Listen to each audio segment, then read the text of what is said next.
na dahan-dahang gumagalaw sa likod ng iyong kapalaran. May isang tarot card na lumabas, ang simbolo ng pagbabago. Hindi ito biglaan, pero hindi na rin ito mapipigilan.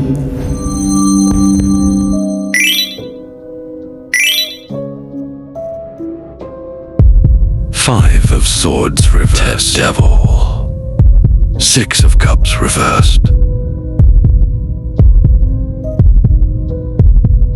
Kung hindi ka na masaya at napipilitan lang sa kasalukuyang sitwasyon, huwag panghinaan ang loob at maging malakas para ituloy ang laban. Maging mapanuri at mag-ingat dahil may mga taong itinuturing mong kaibigan, ngunit hindi maganda ang intensyon sa iyo.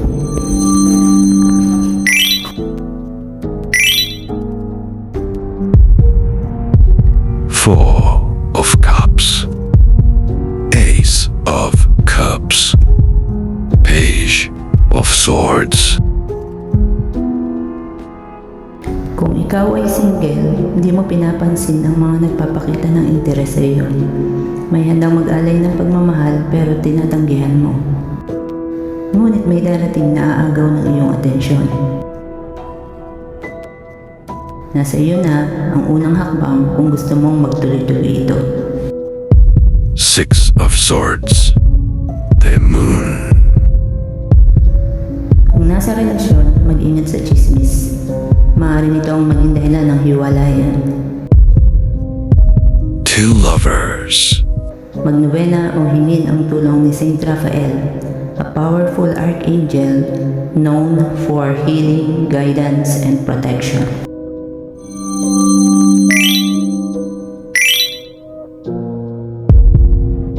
Knight of Wands reversed. Seven of Pentacles.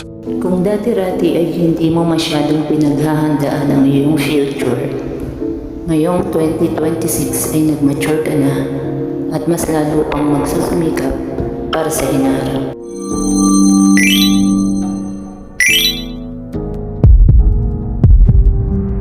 King of Wands.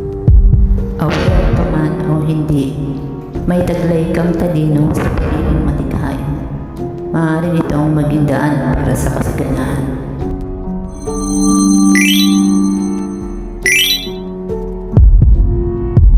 Five of Pentacles. Nine of Pentacles. Five of Cups. For self-reflection, isa-alang-alang ang pamilya. Kung minsan, mas pinipili mong mag-isa, sinusodo ang problema dahil ayaw magdagdagan pa ang kanilang sariling alalahanin. Pero laging tandaan, ang mga taong malapit sa puso mo ay handang tumamay sa hirap man o ginhawa.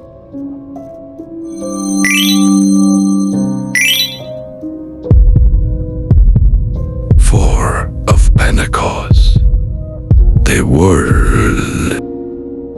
Huwag kalilimutan na sa gitna ng tagumpay ay mahalaga ang pagiging balanse. Huwag hayaan na masilaw sa kinang ng salapi.